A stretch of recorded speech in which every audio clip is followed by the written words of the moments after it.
The Epstein heat has been turned up and Donald Trump is cooking as 30,000 documents have been dropped today. And one in particular from the FBI mentions Epstein, prostitutes, and a Mar-a-Lago Trump party. And I have all the seedy and sensational details for you next. Let's begin with a breaking news video from Scripps that captures the media feeding frenzy that is currently happening over the Epstein document dump, inclusive of generous mentions of Trump and Mar-a-Lago. And be sure and stick around because on the other side, I'll share the tip the FBI received about some alleged serious sleaze that was happening in South Florida between the two men.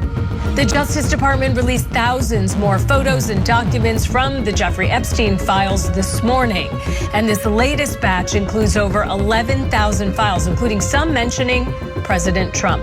Scripps News senior national investigative correspondent Lori Jane Gliha is live in Denver. And Lori Jane, you have once again been going through upwards of 30,000 documents. What have you found so far in the few hours that you've had? Well, Holly, when they released these records, the Justice Department also issued a statement on X saying some of these documents contain untrue and sensationalist claims made against President Trump that were submitted to the FBI right before the 2020 election. We did find those tips, but also some other notable documents, of course, with lots of redactions that have caused many to question why certain names continue to be blacked out, especially if the redactions don't seem to align with the requirements of this transparency law. One of the notable documents buried in these records was an email. Although most of the names are redacted, we can see that the note is dated in January of 2020 and is signed by an assistant U.S. attorney in the Southern District of New York.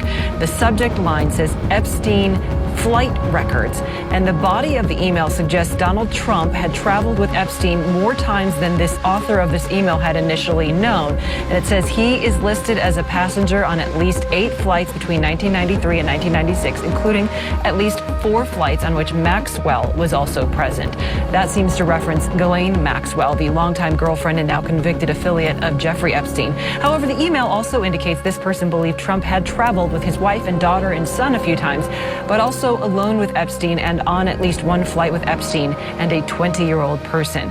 One more notable document in our early review of these records includes a document labeled Court Subpoena that's addressed to the Mar-a-Lago Club in Palm Beach, Florida, which of course is Donald Trump's luxury club property. It is requesting an appearance at a hearing related to Ghislaine Maxwell's sex abuse case, and it requests employment records related to a person whose name is redacted. We do know an Epstein accuser said she once worked at that club, but we cannot confirm her name is the name that was redacted. Now, these are just a few of the records we've examined so far, Holly. There are also legal complaints, records related to the correctional center where Jeffrey Epstein was housed and died, and many other legal records that we've seen as well, and emails as well.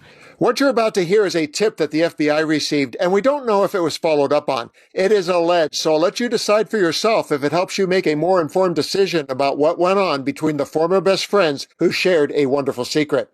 The FBI report, dated October 9th, 2020, pertains to a call made to the FBI National Threat Operations Center to report information about a Jeffrey Epstein party. It reads, name redacted, met Lisa Villeneuve at hospital where they were roommates in 2000. Villeneuve now goes by Ghislaine Lisa Villeneuve and sells real estate in Irving, California. After name redacted and Villeneuve left the hospital, they remained friends. Later that year in 2000, around Christmas time, Villeneuve invited name redacted to a party on Palm Beach Island, Florida. Name redacted believes the house belonged to Epstein. Before the part, Villeneuve took name redacted to meet Bobby Cox. Cox was a young man and introduced himself as a model scout. Villeneuve laughed in response to Cox's introduction and said, "No, you're a pimp." Villeneuve, Cox, and name redacted then went to the party. They entered the property through the backyard, and Villeneuve said she would go inside to speak with the hostess, which believes was Ghislaine Maxwell. When Villeneuve took name redacted inside and Villeneuve told name redacted to stay close and not go into any of the rooms, it continues. Villeneuve took name redacted to meet a man named Kurt Schmidt, who is currently the CEO of Blue Buffalo. When Villeneuve and name redacted approached Schmidt, he asked Villeneuve if name redacted was cool. Name redacted stated she was cool. Schmidt said no, he meant cocaine.